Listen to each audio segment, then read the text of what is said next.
Okay, good afternoon or good morning or good evening, depending when you regard this. When you watch this, let me do it as usual. So we have to remember what we did at the previous lecture. So the first part, which was a bit long, we discussed stability around a periodic orbit. So we are in the continuous case, continuous time case. We have a periodic orbit, and we introduce one new object. So this is a periodic orbit. We introduce a new object, which is a plane perpendicular or hyperplane perpendicular to the orbit at one point. And we define a Poincaré map, which is a place where you return after, when you touch this surface after having evolved with respect to time. So I gave a precise definition, and we end up with a matrix-valued differential equation with a periodic coefficient. And this was related to the monodromy matrix we introduced in section 2.8. I cannot recall all the story, but the eigenvalues of this monodromy matrix are called Flocker multipliers. And in fact, there is a deep relation between this monodromy matrix and the Jacobian of this Poincaré map.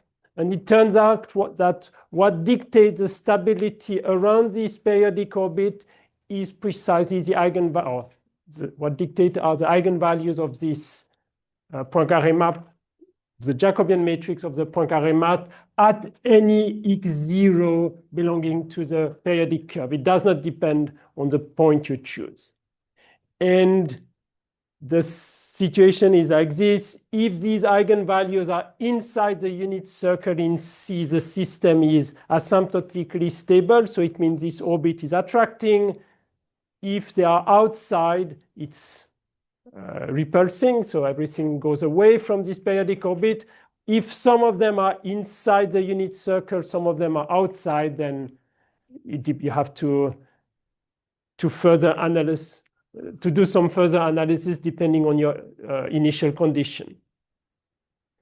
Okay, so it was a nice piece of mathematics, but it was a bit long. Then I introduced what is a metric space. We will need this later. We don't need it today. Then I switched to discrete time dynamical system. So up to now, it was essentially continuous time. Now time is going to be discrete. And it turns out that if we want to discuss dynamical system, the only thing we can have is iterated map. So an iterated map is an equation of this time where you have x at time m is discrete, is given by the mth iterate of f on x0. So you just iterate m times the same function. It's an autonomous equation because there is no explicit dependence on time here. The simplest example is when everything is linear. So you take a x in Rn, apply m times a matrix. It satisfies this equation, and everybody can understand and everybody can draw a picture of this. You just iterate, you apply a matrix to a vector, and you do it m times. In this setting, what is a fixed point? A fixed point, or no, an m periodic fixed point is a solution of this equation. So after n steps, you go back to the same point. And once you have an n periodic point, you have in fact an n periodic orbit, because if you consider f of x, f square of x up to fn minus 1 of x, all of them are n periodic points, and you go just around them. Okay, so this is the equivalent notion than orbit there. And then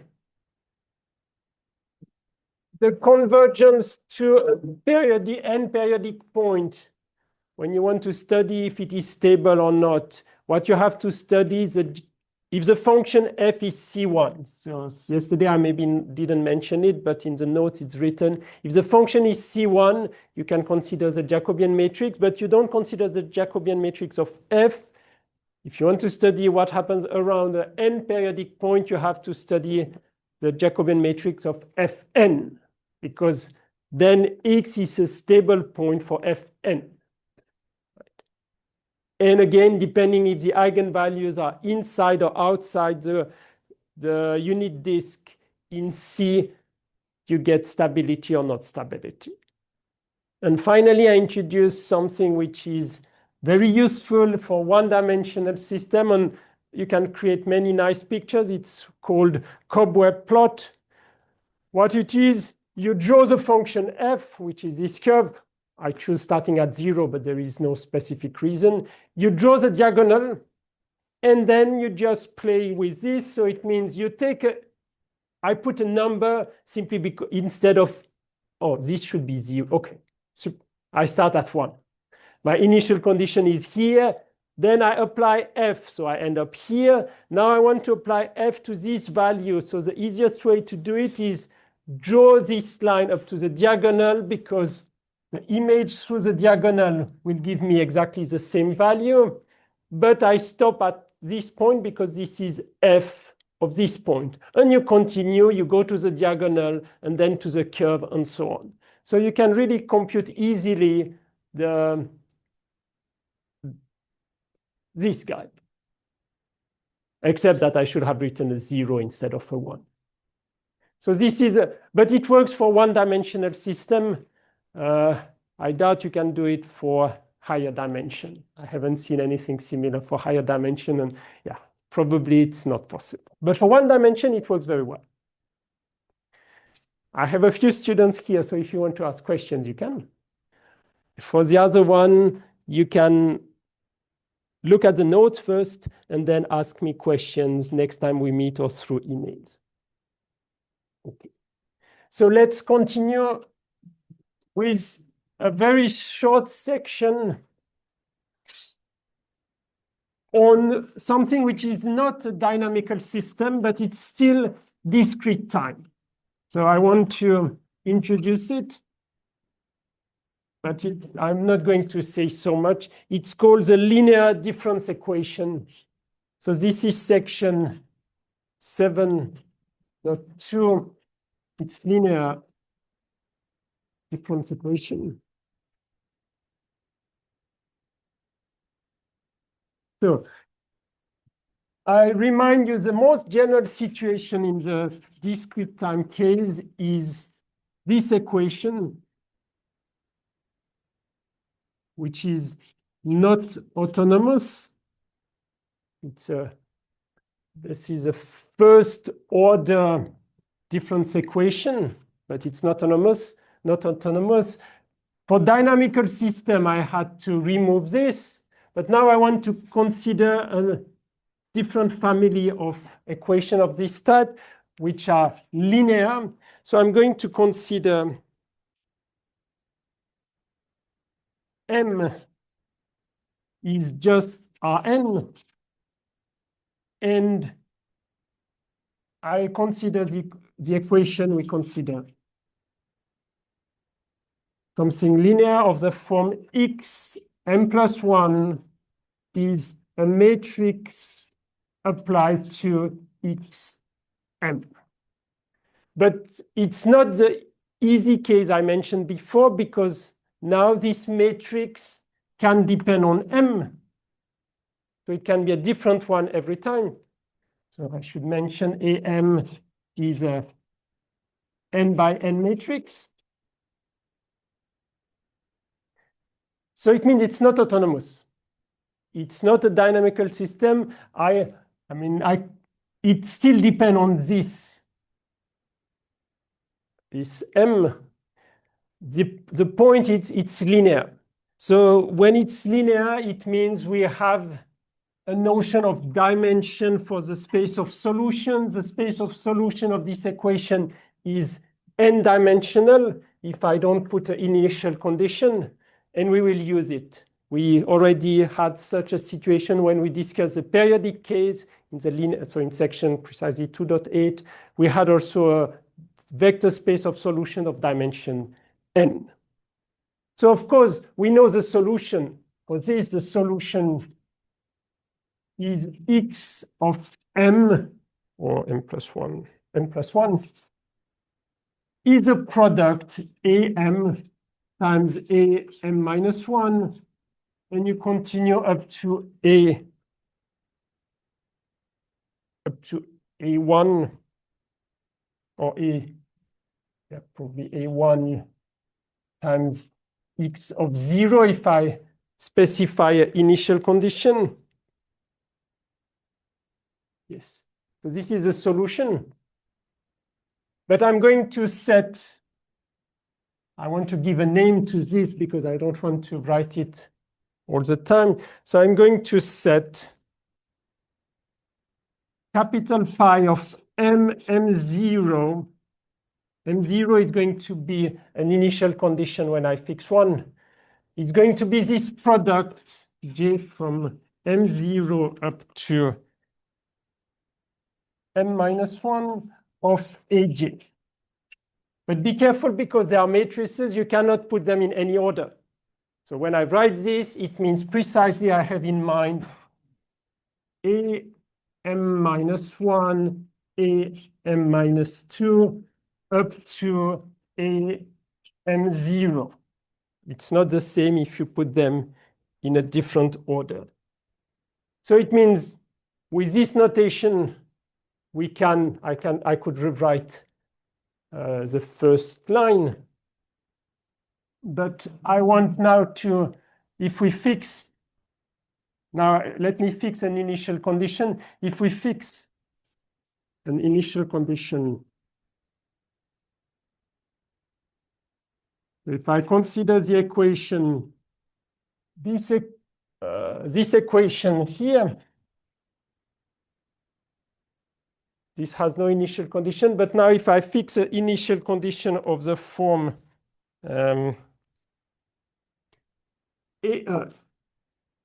x M0 is equal to x0, this is my, at a certain time, I call it M0, I fix x0, then you can write the solution that x at M is given by this capital pi M0 applied to x0. I hope there is no mistake about the endpoint. xm, yeah, the first matrix is M-1. Yeah, it should be okay. So it means if I introduce, and this has a name, it's a principal matrix solution, like in coperiodic system, principal matrix solution. If I define this principal matrix solution, whenever I have an initial condition, I can write the solution in terms of this principal matrix solution. And of course, this principal matrix solution satisfies itself a difference equation. But it's a matrix equation, matrix valued equation. So pi M0 satisfies the following equations. Yeah, you can guess. It's pi of M plus 1 M0 is equal to A of M pi of M M0, which is easy to observe because it's just one more matrix. And so this is a matrix valued difference equation with the initial condition with pi of M0 M0 is identity.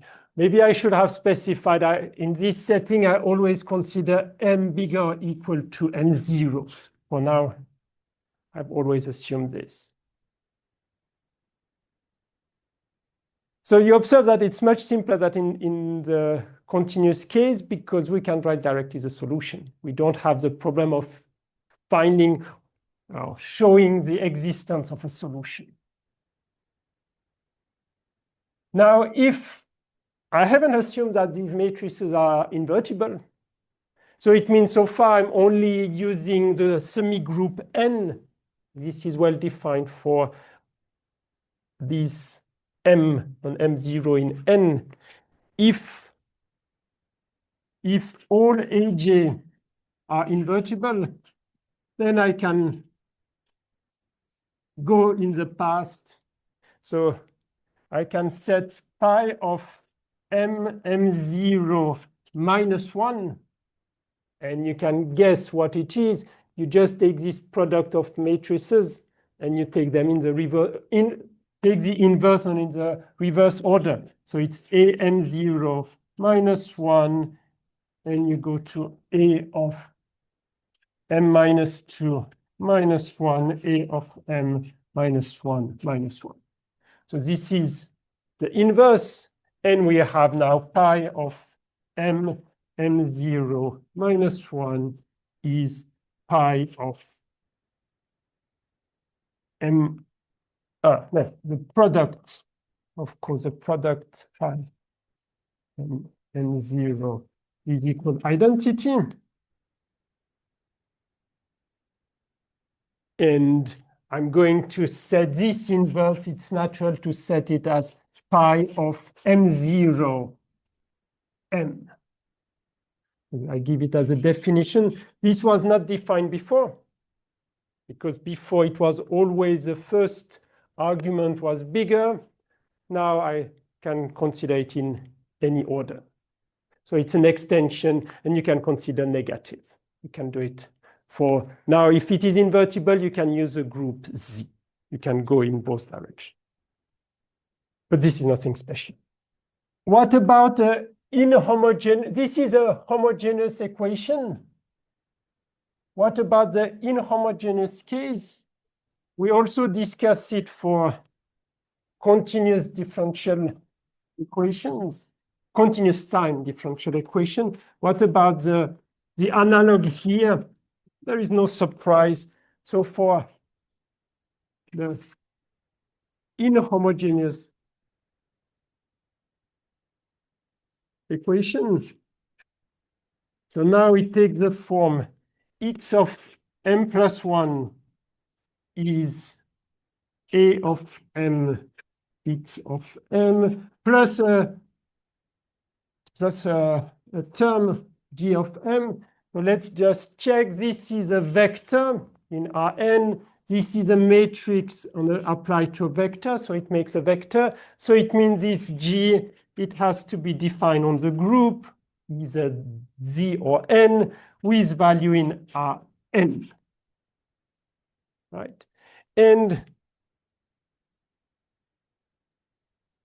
if I put an initial condition x at time m0 is x0, then the solution can be again computed explicitly. We have the solution xm is given by this principal matrix solution applied to x0, but we have plus, so this was the case in the free case without the g, but when we have a g, we need to add a sum j from m0 to m minus 1 of this principal matrix solution nj applied to gj. So this should remind you something very similar in the continuous case. In the continuous case, it was an integral, but it was the same form.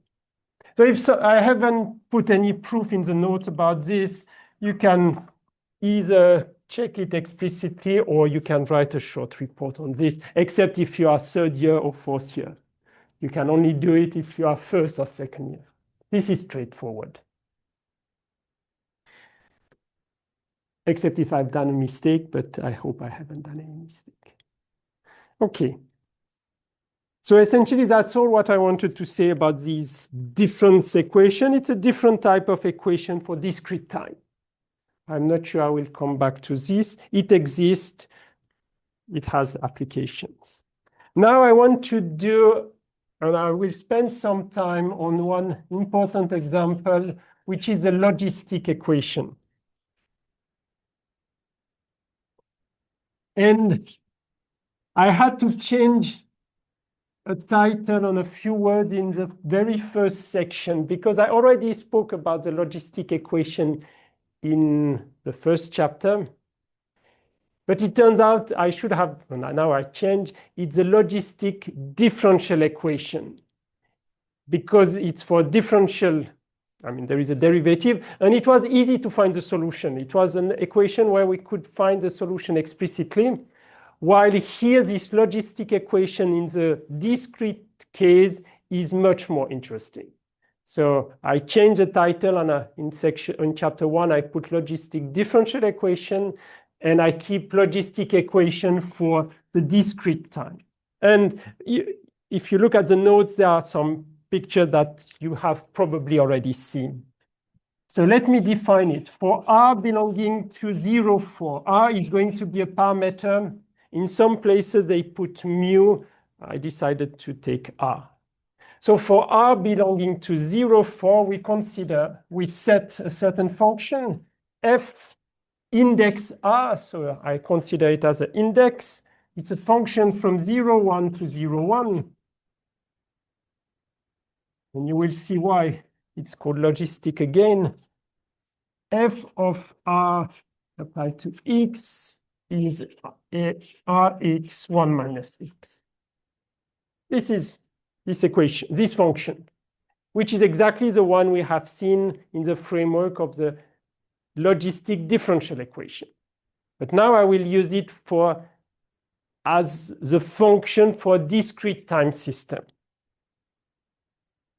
So what is the logistic equation? You can guess now. I'm just going to use this function for defining my difference equation system. Then the logistic equation in this setting is x of m plus 1 is fr of x of m. So it's an iterated system. Nothing special a priori, which is, if you replace, it's it's r x of m times 1 minus x of m. That's it. You could think, oh, this is quite simple. So you can start plotting these cobweb diagram or this cobweb plot. And I put some in the notes, and this is not a difficult exercise to do a few, and you will easily get that what you get highly depends on the small factor here. Depending on R, you have completely different things. So I encourage you to do it either manually or with a computer. You take this function, you look at this, you plot this for different m, and for you let your computer run for different m, but you choose some R, and you will see what happened with this cobweb diagram.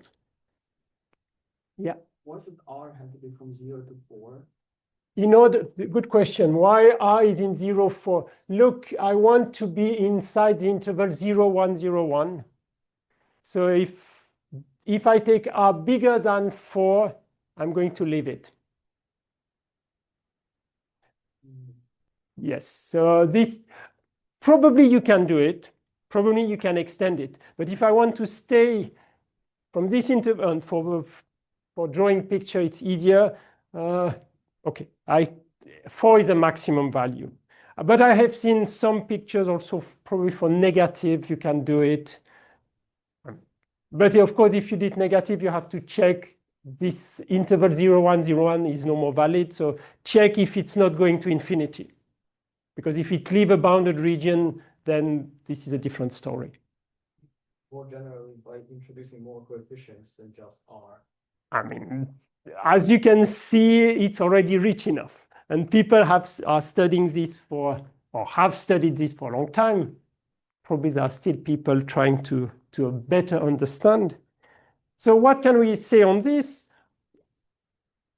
Let me write one sentence. The cobweb diagram or the cobweb plot highly depend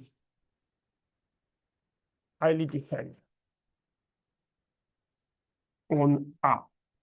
So what do I mean by this? You start doing your favorite picture. I'm not going to do it again. And you look at what happens for big M. Of course, we are interested in the long time behavior. So in fact, we are interested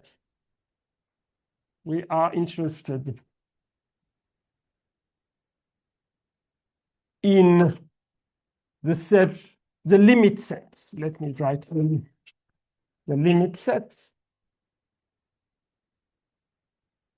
So for a given initial condition, of course, it also depends on the initial condition. We have seen any orbit, it depends on one initial condition, and then you iterate.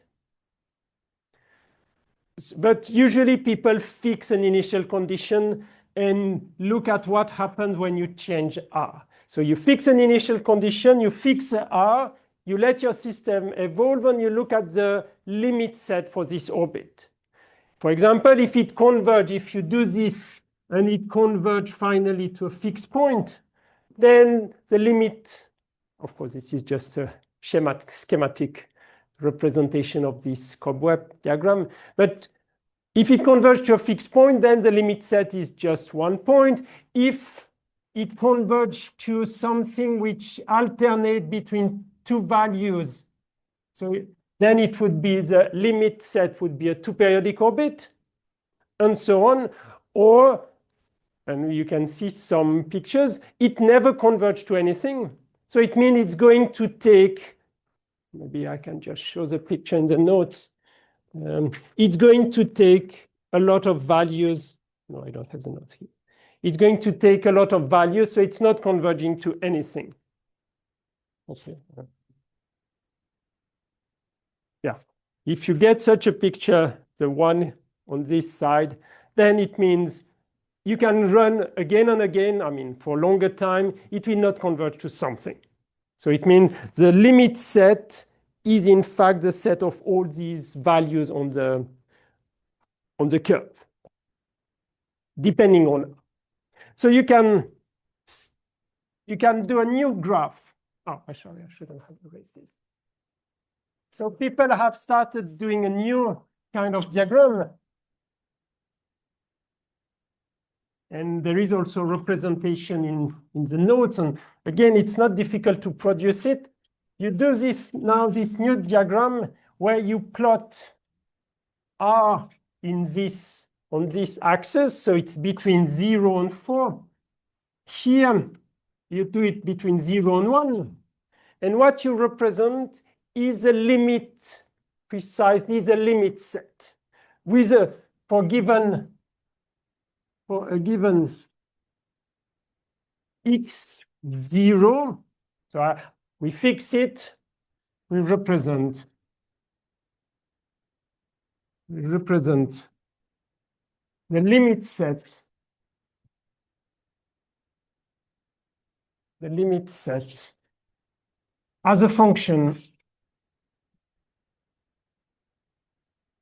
of R. And I will describe very briefly in a second what you obtain. But if you do it, you will see something of this type becoming more and more complicated. And then it's very complicated. And then you have some windows where you can again see something slightly simpler. And then it's becoming very complicated. So if you want to understand this picture, what is represented is a limit set that you obtain. So it means here, I will describe it again, but here the limit set consists just of one point. So it means we are converging to the situation which was represented here. So the limit set in one point. Here you have a region where the limit set is a two-periodic orbit. So these are the two values. Then you have a four-periodic orbit. Okay, they should be on the vertical line. Then you have 4 points, and it's a four-periodic orbit, and so on. And when you have something very nasty or very complicated here, it means it's no more a periodic orbit, or if it is a periodic orbit, the period is too large to be represented. So this is the way you should understand these pictures. And as I said, you have probably already seen it, but now we can understand what is the meaning. This is a limit set as a function of R. So let me describe, and how you can produce this. In fact, it's not difficult. You choose an initial condition, then you let your system run.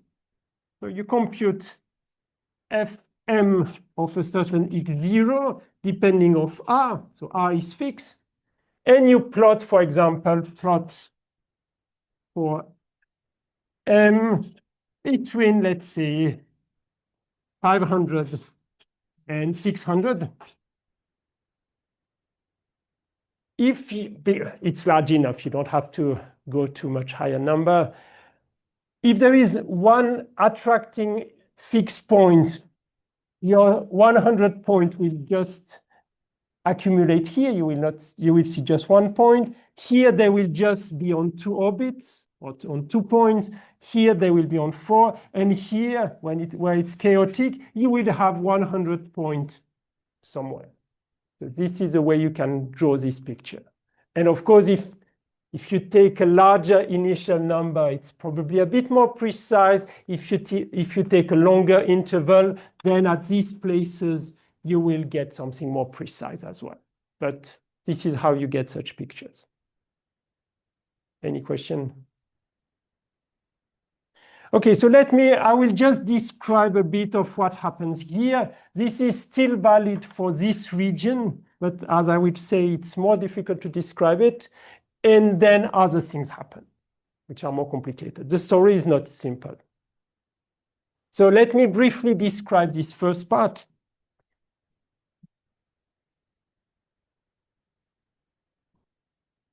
So what we have exactly on this picture.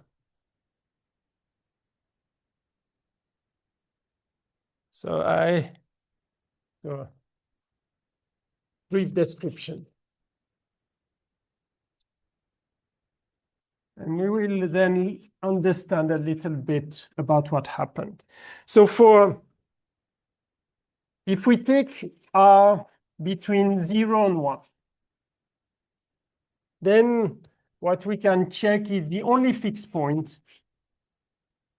So the fixed point of what of the difference equation x of m plus 1 is fr of x of m. This is the difference equation I study. So the only fixed point is point 0. So it means, in fact, at the beginning of the picture, you have for the interval 0, 1, which is never represented because it's boring. The only fixed point is 0. And everybody, it's attracting point. It is attracting. So it means its basin of attraction is the interval 0, 1. Everybody goes to this. So this is the not interesting part.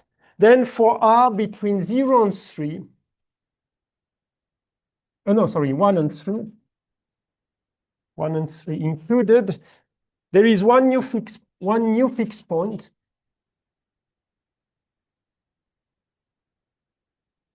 New fixed point, which is given by P is equal to 1 minus 1 over R. And you can easily check that it's a fixed point of this equation. So now we have two fixed points. We have 0 and this one. But now 0 is no more attracting. What happened is that we have, if we look at, we introduced quite many notations, but they are precisely useful. This is the set of points which converge to 0. Then you have only two of them, 0 and 1. Only these two initial conditions will go to 0. On the other hand, if you check what is W plus of this new point P, which I have introduced, this is the value of P, then all other points So the interval 0, 1 open will go to this one. So it means it's an attracting point with a basin of attraction, which is this open interval 0, 1. So this is what is usually represented. This is the first part. It is this P, which is 1 minus 1 over R. Okay, probably it should go up a little bit. This is not very, it's more like this. And then at 3, something happens. So between, so in the interval R equal to, or the interval 3 and 1 plus root of 6. So in this interval, we have 2 new points.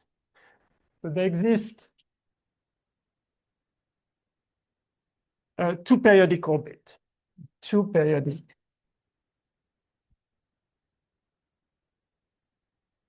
Which is precisely what is represented there. So what are the 2 points with, I will not copy, but in the notes you have 2 expressions for P plus, P minus. You have I've written. So these are the 2 values which are represented here. And how do you get these 2 values? Difficult. They are solution of the equation x is equal to f2 of x. No, sorry, no, sorry. It's still, I do a mistake. It's still fr, but the 2 is here. But you already observe something which is becoming very complicated. F is a second order polynomial. If you take f2, it's going to be a 4th order polynomial. So you have a 4th order equation. Fortunately, we can still solve it. That's why I can give you this P plus P minus. But very quickly, if I go on to the next part, where I'm going to consider F3 or F4, can I find a solution of F3 or F4? Then it's an equation of higher order. We don't have explicit solution. So it means numerically, it's easy to draw this graph. But if you want to find exactly these values, even for, I mean, in the first part, in the first region, it's rather difficult because you end up with polynomial equation, but of order quite high, and we don't have explicit solutions. So that's why I told you we cannot describe it so carefully or so precisely because we don't have explicit, probably we have still 1 or 2 explicit values, but quickly we don't have explicit. It's too complicated. We don't know how to solve this equation.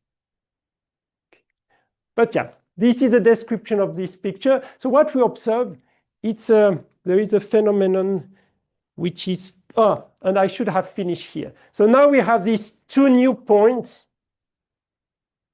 So what happens? It's interesting. So the value P still exists. The value P, which was here, is still a solution.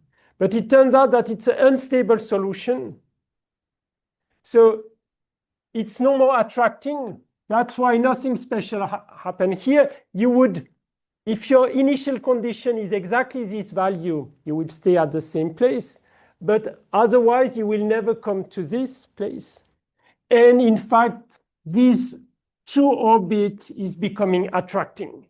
So all points except 1, 0, and this point here. So except if you start with the initial condition 1, 0, or this value 1 minus 1 over r, otherwise you will converge to this 2 periodic orbit.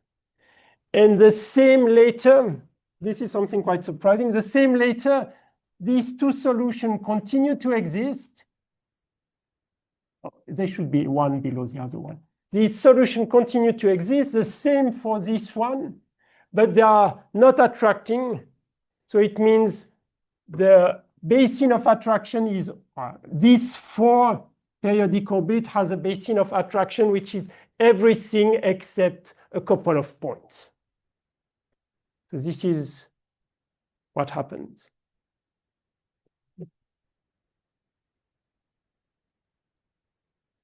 So let me keep this picture for a second. I will still write a few things.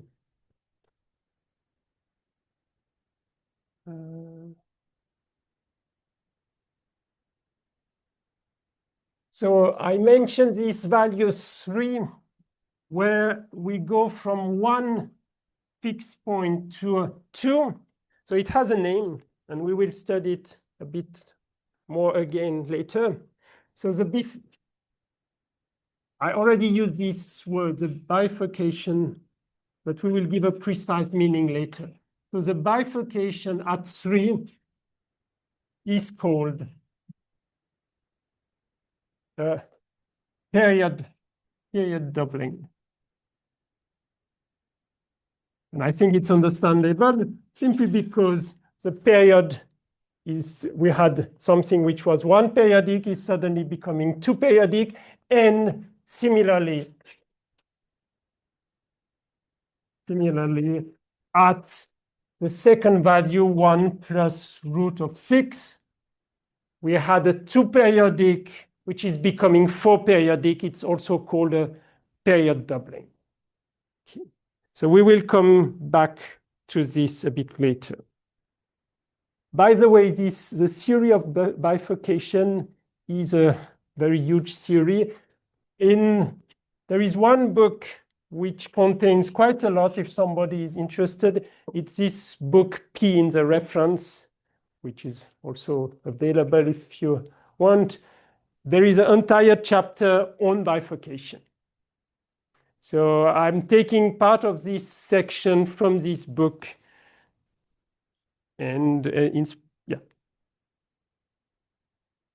But again, I'm going to say just a few things on this topic. It's a huge topic, which is not easy.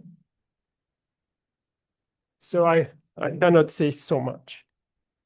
But nevertheless, I've decided to write one section on bifurcation theory. So the next section is a very specific one on bifurcation theory. So it's section 7.4, bifurcation. So we will introduce a few ideas, and then we will apply these ideas again on this logistic equation. So the next section will be back to the logistic equation, but with additional tools. Okay. So what is a bifurcation? First, I will give it in words, and then we will be a bit more precise. So a bifurcation. So you observe, I should have emphasized it, we have one parameter in our story. About this, there is this parameter R. So bifurcation is when you have, in fact, a family of systems depending on one or maybe on more parameters. Sometimes your system depends on more than one parameters. I will stick to one parameter because you can imagine if you have more than one parameter, you are in a parameter space of dimension more than one, so you have different direction which could lead to different phenomena. So I stick to one parameter. So bifurcation occurs when a small change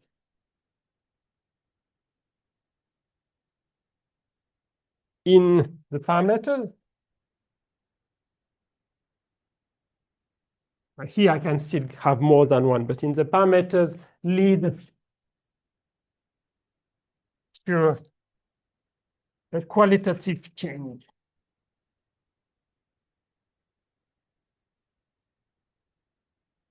A qualitative change in the behavior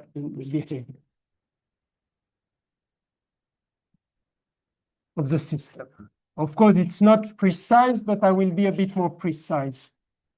But it's more complicated. If you understand this, it's already good. A bifurcation is when you change just a little bit a parameter, then your system change qualitatively a lot. And this is visible at the point 3. We had just one fixed point. Suddenly, we have a 2 periodic orbit. At the value 1 plus root of 6, we go from a 2 periodic orbit to a 4 periodic orbit. So these are qualitative change.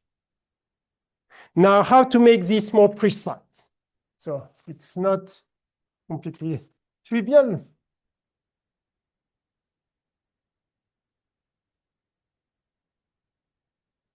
So, but it's interesting. So let's try to be more precise.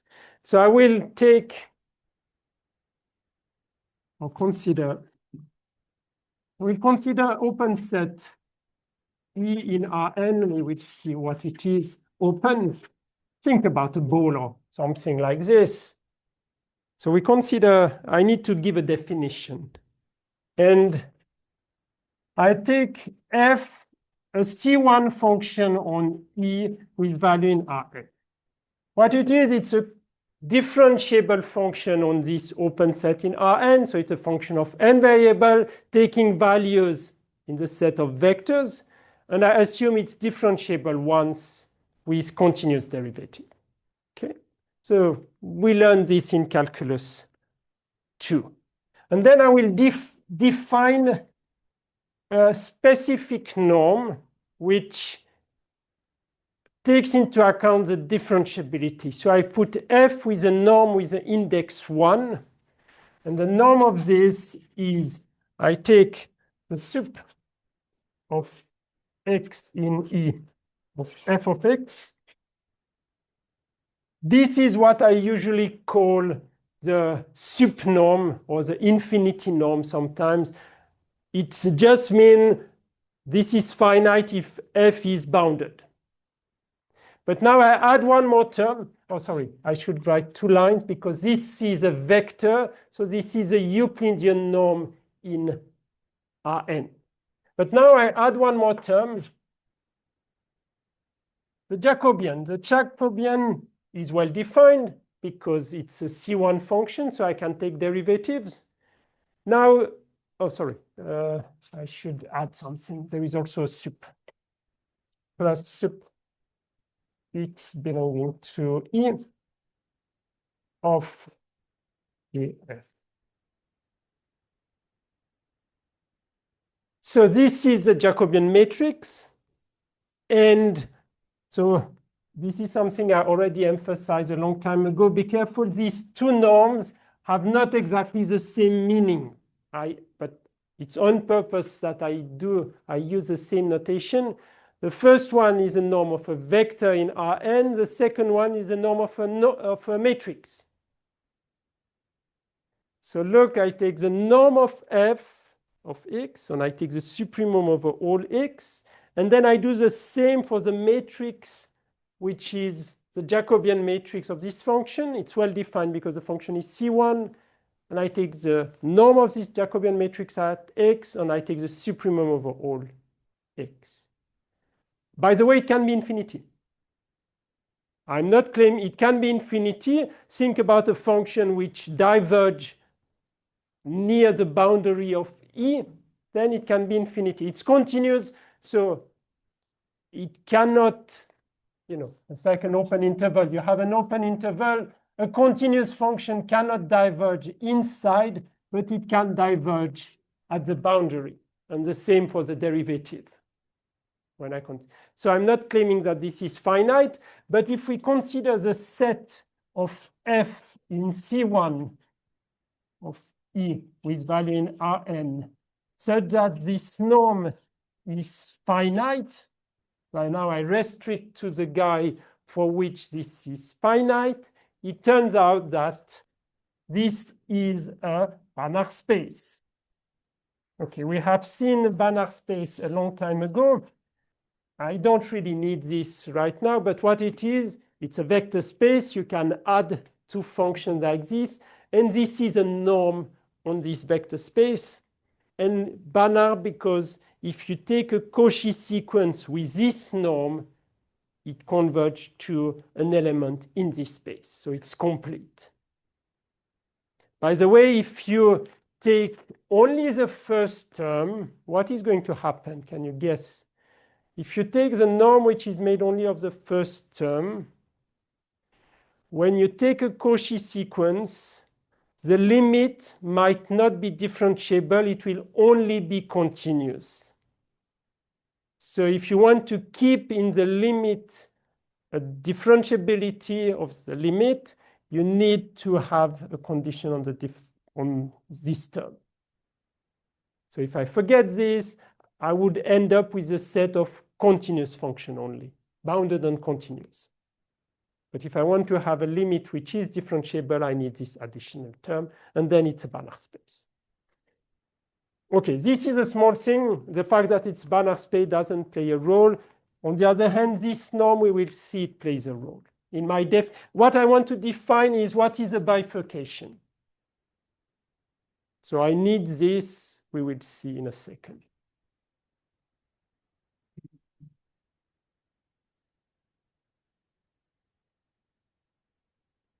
So as I said, I will come back to this next week or the week after. So we know what is this.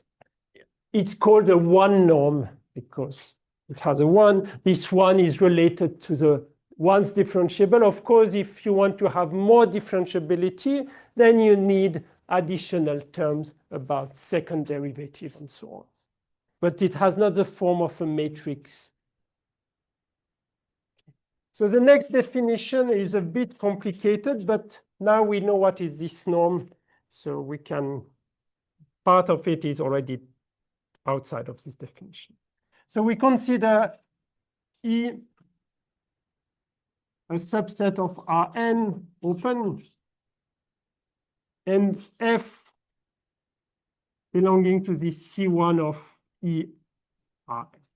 And by the way, what do I mean by, or why I put this? Let me just remind you. For the continuous case, because I want a definition which works for both continuous and discrete time case. So let me just remind you. For the continuous case, we considered F in C1 of M with value in Rn.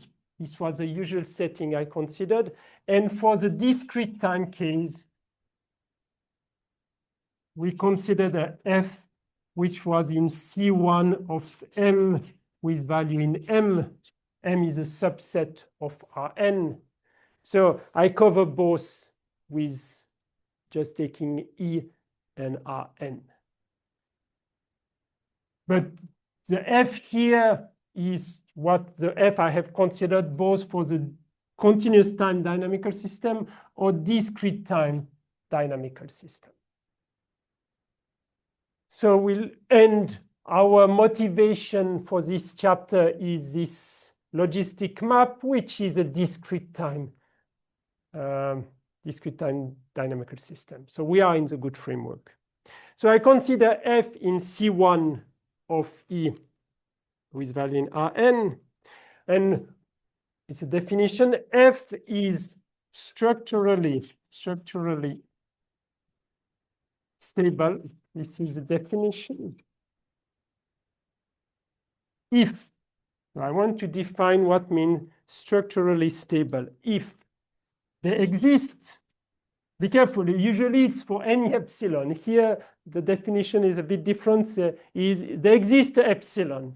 There exists epsilon bigger than 0, such that for all G in C1 of E with value in Rn at a distance less than epsilon.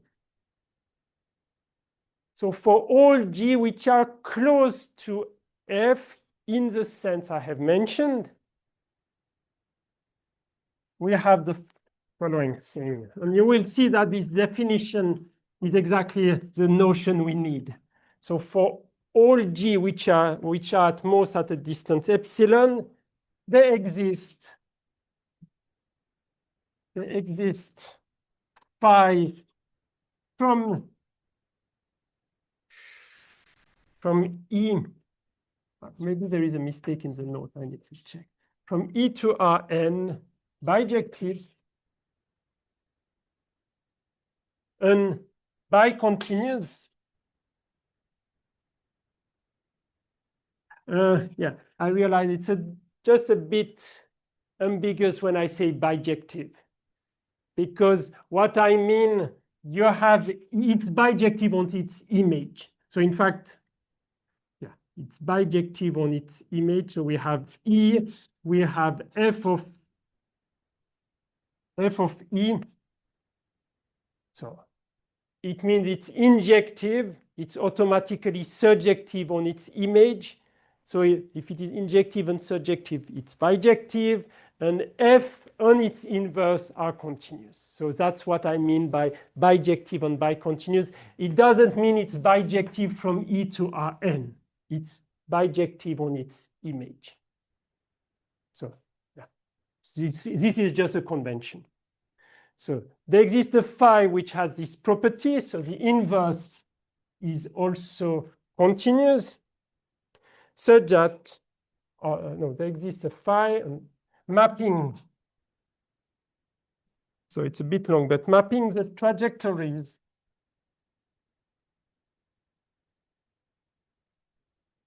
of x dot of t to the trajectories. Here I need to consider the two cases. The trajectories of x dot of t is g of x of t. This is a continuous time case. And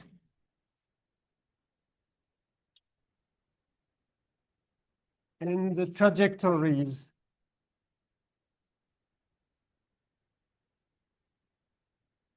of x of m plus 1 is equal to f of x of m to the one of x of m plus 1 equal to g of x of m plus 1 in the discrete, no, g of m. Okay, so it's a long statement, but let's try to analyze it. We say that it's structurally stable if whenever you have two dynamics, so f and g, which are quite close, there is a mistake?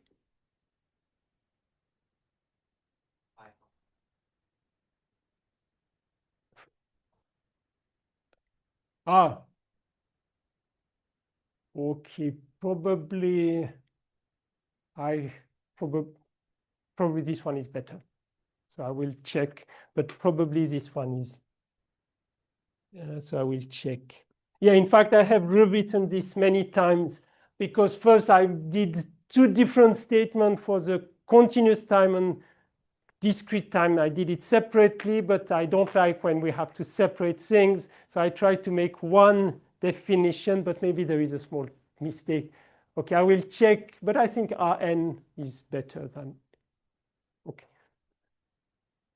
And as I said, what is important, in fact, this is not, oh no, because f is, no, you are right. F is defined on,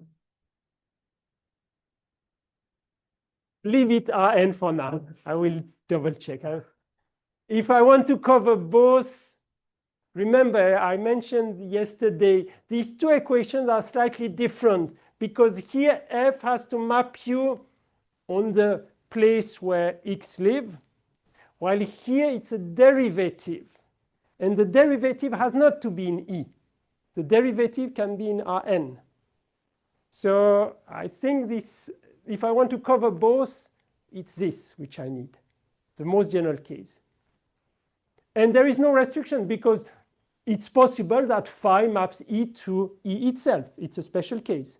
This is simply more general, and I think I need this generality. So what does it mean? And keep in mind the logistic equation. It means if you think about f of, if you think about the logistic equation, we have f of r prime, different index r prime, which in this sense are closed. Then we say they are structurally stable, or f is structurally stable, if the trajectories given by this equation in the continuous case can be mapped to the one with g. And the same for the discrete case, the map given by f can be mapped to the one given by g. So it means precisely, this is a precise notion of if f is structurally stable, changing a little bit f doesn't change the trajectory so much, because you have a continuous map, bijective map with the inverse, which is also continuous from the trajectories of this equation to this one, or from the trajectories of this one to this one. And of course, what is the opposite? If it is not structurally stable, it's unstable.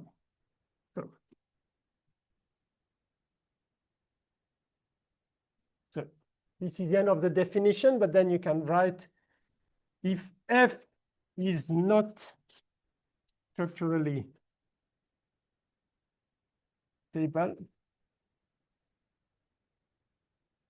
it is structurally unstable, which is not very deep, but unstable. This is just the negative. So let me just come back to the picture I did with a logistic map. So you should think of this is R. So it means for a given R, we have a FR. If I change slightly the F, so now if I change slightly the R, I would have a G here or a G here. So corresponding to a different parameter R. And we see the trajectories of F, they are all converging to this fixed point. They are the same, or you can map them to the trajectories of G, which will also converge to this point. So this F here, I don't even, you see, there is no parameter. It's more abstract. I just look at one function, and at some, this is a ball. It's a ball of radius epsilon in the space of C1 function. So in this Banach space. So all functions in this ball, they have the trajectory, so the evolution can be mapped in a bijective way continuously and with the inverse continuous. On the other hand, the f, which is the one corresponding to this specific value. If I consider the f with this specific value, you can see if you take one which is close here, or one which is close here, so it means I take a G which corresponds to this one, then this is a different story. For this F, the trajectories are all converging to this point. If I take G, they are converging to a two periodic orbit, so you cannot map everything converging to one point continuously and with the inverse, which is continuous, to something converging to 2 points. This is not possible. So you can see on this region, all F are going to be stable or structurally stable. Suddenly, it's no more stable. And then it's again stable. When I'm here, it's again stable. And of course, when we have the new bifurcation at 1 plus root of 6, again, this point, the F corresponding to this value will not be structurally stable. So this is a good notion. And in the notes, I gave 2 examples taken from this book, P. And if you work a little bit on these 2 examples, you can learn a lot. So I give you a F, and I'm saying this F is not structurally stable because you can construct a perturbation of it. So you can construct a G, which is at a distance epsilon, and see that there are pictures, I provide pictures, and see that the trajectories are clearly not of the same type. So this is a good notion. Structurally stable, but of course it's a bit involved. But if you understand, and if you have this in mind, this is good.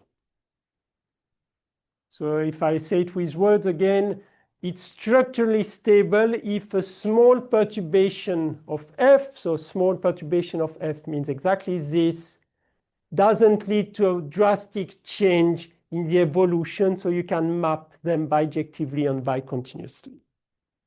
And of course, the epsilon statement is there exists epsilon, because even if you are here and you take an epsilon which is big, you end up here, that doesn't mean anything. So the epsilon is you can construct a small neighborhood of function g which have the same properties. And of course, if you are close to this point, you still have an epsilon, but it's going to be smaller. Okay. So the epsilon depend on f.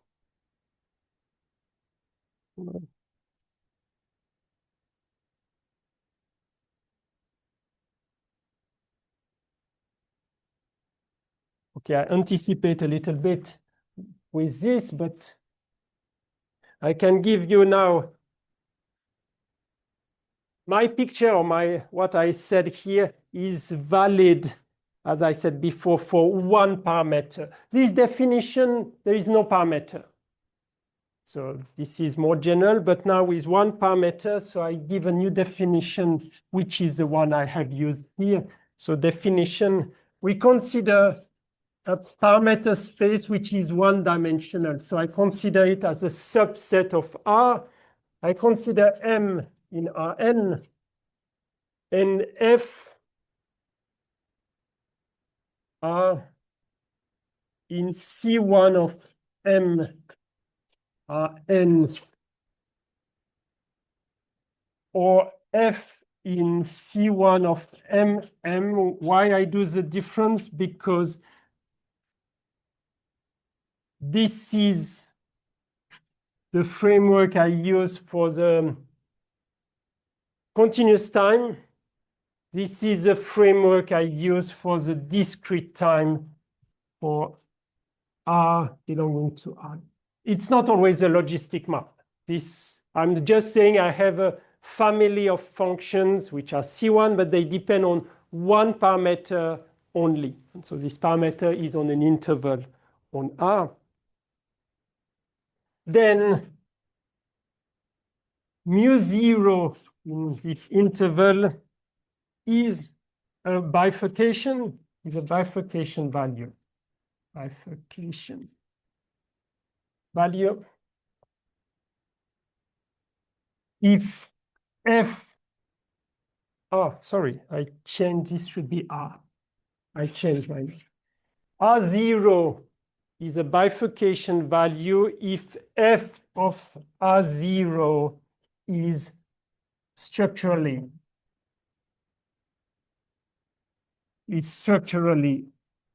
unstable. So this is exactly what I explained with this picture. Here we have some points where we have a bifurcation. It's exactly this point. It's exactly this point here. And of course, we have many others. If you are dealing with more dimensions, so if your parameter is in more than one dimension, as I said, it's more complicated. You can find some information in the book of Perko, but I don't want to go in this direction. It's really more complicated. And one dimension is sufficient. So it's a one dimension, be careful, in the parameter space, not in the space for the system. It's in the parameter space.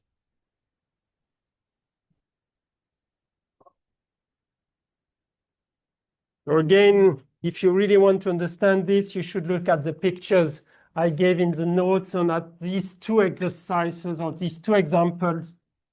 I hope somebody will look at this. And you can find some information in the book where it's taken from. Okay. I will just continue by trying to understand a bit more about what happens in one dimension for the space parameter.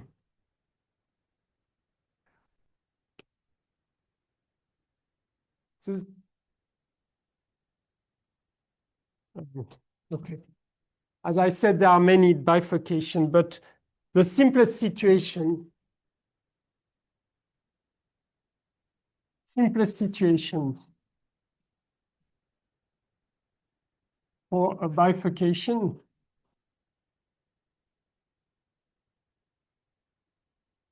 is when a fixed point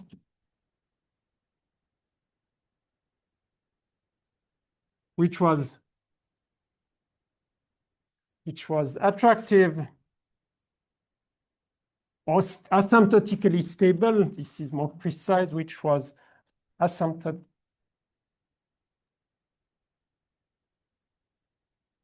stable.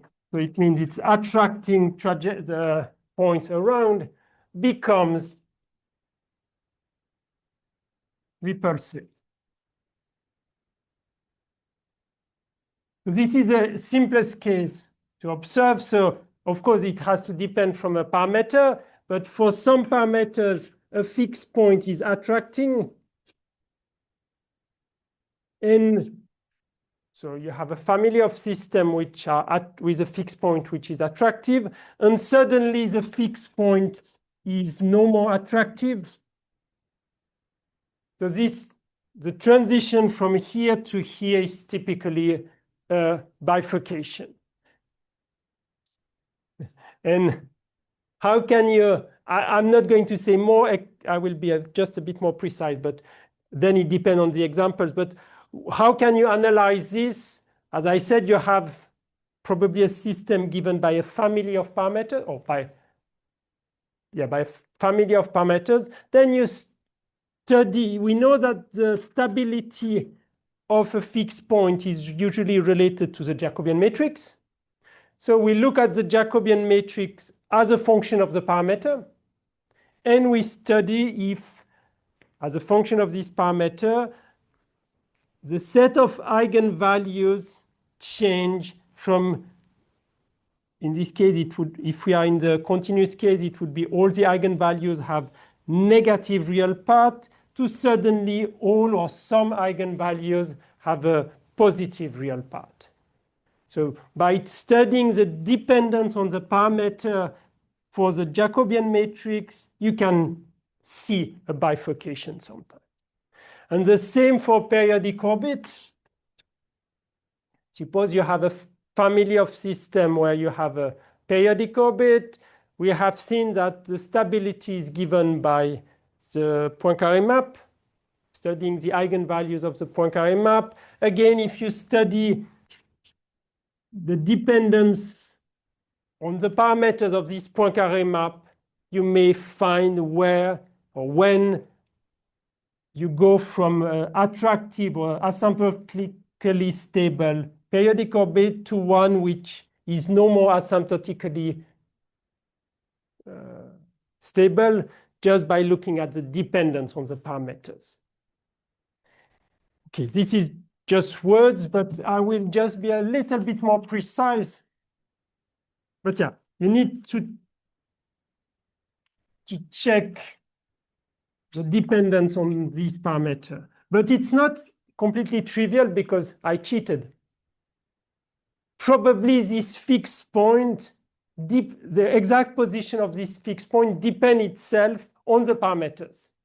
So in fact, it's not one fixed point. You have a family of fixed points which depend on the parameters, and the stability depends on the parameters as well. So you have to deal with both the dependence of the fixed point on the parameters and the stability which depend on the parameters. So let me just say it more precisely. For a continuous system,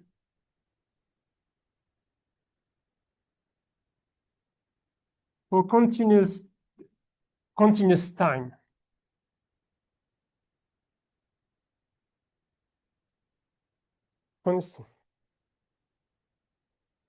I recall that a fixed point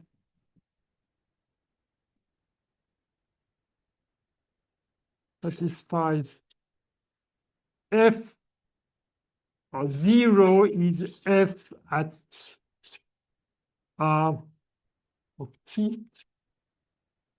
This is the equation for fixed point. It's a derivative which is 0. The equation is slightly different for the continuous time and for the discrete time. So a parameter R0 can be a bifurcation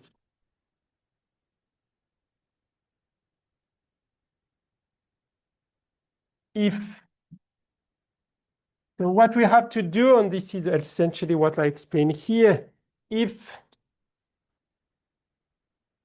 one eigenvalue of the map, so you have to consider a map with two variables. You have to look at the variable which is a parameter and the variable which is the usual x, goes to Jacobian matrix of f index r at x. So you look at the Jacobian matrix of your system, which depend on r at x. So it's a function of, let's say, n variables here plus 1. You look at this, and you can look at the eigenvalue. If one eigenvalue of this function, and can you guess the end of the sentence?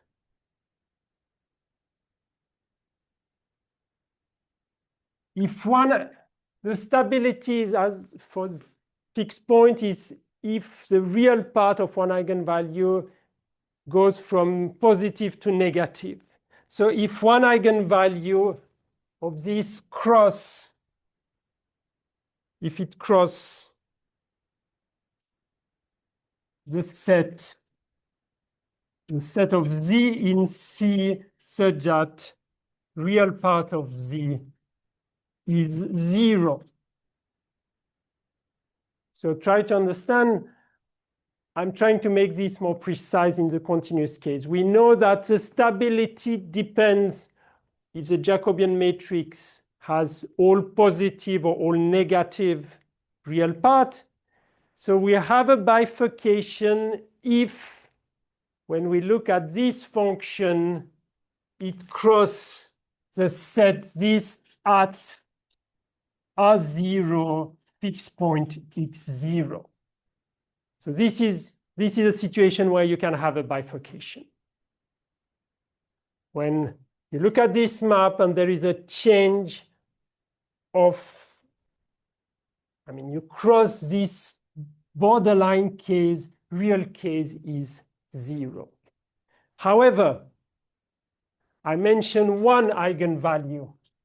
If you have more than one, everything can happen. If more than one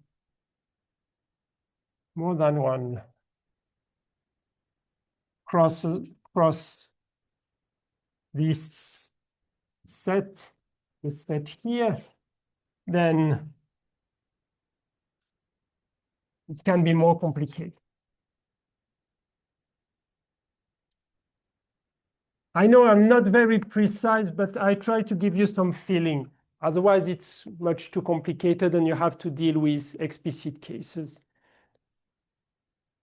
But if you understand, we know the stability is related to eigenvalues on the left or on the right of this set. So typically, you have a bifurcation. If one eigenvalue has exactly real part 0 at this, for this specific R0. But if you have more than one, then things can be more complicated. You can compensate.